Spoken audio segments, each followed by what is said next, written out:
বাংলার জয়দীপ কর্মকারকে জাতীয় স্তরে হরিয়ানার হয়ে প্রতিনিধিত্ব করার প্রস্তাব হরিয়ানা সরকারের। ভিন রাজ্য থেকে আসা প্রস্তাবে বেশ দ্বিধাগ্রস্ত জয়দীপ। বাংলার হয়ে এতদিন শুটিং রেঞ্জে নেমে দারুণ পারফরমেন্স সত্ত্বেও যোগ্য সম্মান পেলেন কোথায়? অলিম্পিকে অংশগ্রহণকারী ক্রীড়াবিদদের যখন আর্থিক পুরস্কারে ভাসিয়ে দিচ্ছে অন্যান্য রাজ্য, সেখানে জয়দীপের জন্য কি করলো রাজ্য সরকার? প্রস্তাব একটা এসছে, কিন্তু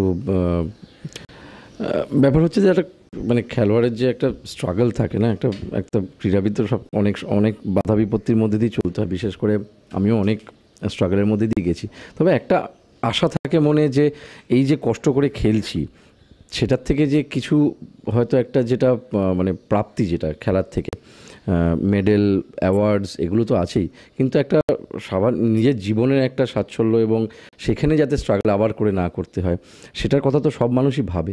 সব মানুষই পড়াশোনা ছোটোবেলা থেকে করে কিন্তু একটা কিছু অ্যাচিভ করার জন্য, বা হয়তো সেই বিজনেসে ইনভেস্ট করে কিছু পাওয়ার জন্যে। তো খেলাটাও তো আমাদের কাছে একটা, আমি তো প্রফেশনাল, তো সেদিকটা সবাইকে ভেবে দেখতে হয়। এখন হয়তো মানে আমাকে খেলাতেও স্ট্রাগল করতে হচ্ছে, আমার নিজের লাইফেও স্ট্রাগল করতে হচ্ছে। তো সেই জায়গায় হয়তো যে অলিম্পিকে আমি পারফর্ম করলাম তার যে স্বীকৃতি বাবদ হয়তো একটু বেশি আমি কিছু ডিজার্ভ করি, সেটা এখন হয়তো অনেকে বুঝতে পারছে না, বা হয়তো কেউ বুঝতে পারছে।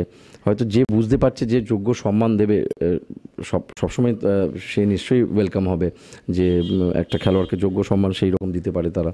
এখনই সিদ্ধান্ত নিয়ে ফেলেননি, কথা বলতে চান রাজ্যের মুখ্যমন্ত্রীর সঙ্গে, জানাতে চান নিজের মনের কথা। না না না, এরকম কোনো ব্যাপার না। আমার অ্যাকচুয়ালি তার থেকে আসল কথা হচ্ছে যে আমি কিন্তু আমাদের ক্রীড়ামন্ত্রী, আমি রাজ্য সরকারের ক্রীড়ামন্ত্রীর সাথে, ওনার সাথে আমি কথা বলেছি, এবং উনি কিন্তু আমাকে খুবই স্নেহ করেন। উনি অলিম্পিকের আগেও আমাকে সাহায্য করেছেন, মানে কিছু মানে মানে আমাদের খেলা সিলেকশনের ব্যাপারে প্রবলেম হচ্ছিলো, উনি কিন্তু ওইগুলো সলভ করেছেন। ওনার সাথে আমার খুব ভালো সম্পর্ক, আমি ওনাকে বলেছি। কিন্তু হয়তো কোনো অসুবিধা আছে বা কিছু আছে, যে 1 মাস হতে চললো প্রায় অলিম্পিকের, হয়তো আমি কোনো রকম প্রতিশ্রুতি সেরকম পাইনি যে একটা কোনো হবে।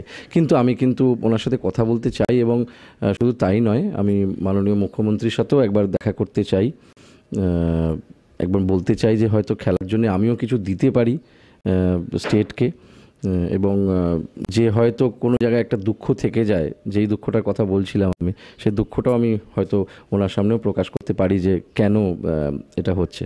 জয়দীপের আক্ষেপ, মণিপুর নাগাল্যান্ডের মতো ছোট রাজ্য যখন তাদের ক্রীড়াবিদদের পাশে দাঁড়াচ্ছে, এগিয়ে যাওয়ার উৎসাহ দিচ্ছে, তখন তার রাজ্য তার জন্য কিছুই করছে না। জয়দীপ বলছেন তার আশা অন্যান্য রাজ্যের কাছে মাথা নত হবে না বাংলার, কিন্তু স্ট্রাগলেরও যে একটা সীমা আছে, তাই মনে পাথর রেখেও হয়তো নিতে হবে চূড়ান্ত সিদ্ধান্ত। না, উনি বলছেন তো সময় লাগবে, একটু কিছু একটা অসুবিধা রয়েছে। উনি, ওনার সাথে কথাও হয়েছে আমার, এবং ওনার সাথে আমি দেখাও করেছি লন্ডন থেকে ফিরে। তো কিছুটা অসুবিধা রয়েছে ওনাদের, হয়তো সেটার জন্য হয়তো ঠিকমতো ওনারা করতে পারছেন না এই জিনিসটা। অলিম্পিকের বেশ অনেক দিন হয়ে গেল, এখন অর্জুন অ্যাওয়ার্ডও হয়ে গেল। তো তবুও আমি ওরকমভাবে কিন্তু ডিসাইড করিনি যে আমি এক্ষুনি কালকে চলে যাচ্ছি বা এরকম কোনো ব্যাপার। আমি কিন্তু কথা বলতে চাই ওনাদের সাথে, এবং আমি বিশ্বাস করি যে নিশ্চয়ই ওনারা বাংলার মানকে নিচু করবেন না, যেখানে হয়তো অনেক ক্রীড়াবিদকেই কিন্তু বাকি স্টেটরা, নাগাল্যান্ড, মণিপুরের মতন ছোটো রাজ্যরাও কিন্তু যেভাবে সাপোর্ট করছে, যেভাবে ক্যাশ অ্যাওয়ার্ড দিয়েছে অলিম্পিক পার্টিসিপেশনের জন্য শুধু, সেখানে হয়তো অলিম্পিকে 4th হয়ে আমি একটু বেশি কিছু ডিজার্ভ করি। সেটা হয়তো আমি মনে হয় ওনারা নিশ্চয়ই এটাকে সম্মান জানিয়ে বুঝতে পারবেন, এবং একটা কোনো ডিসিশনে আসবেন ইমিডিয়েট।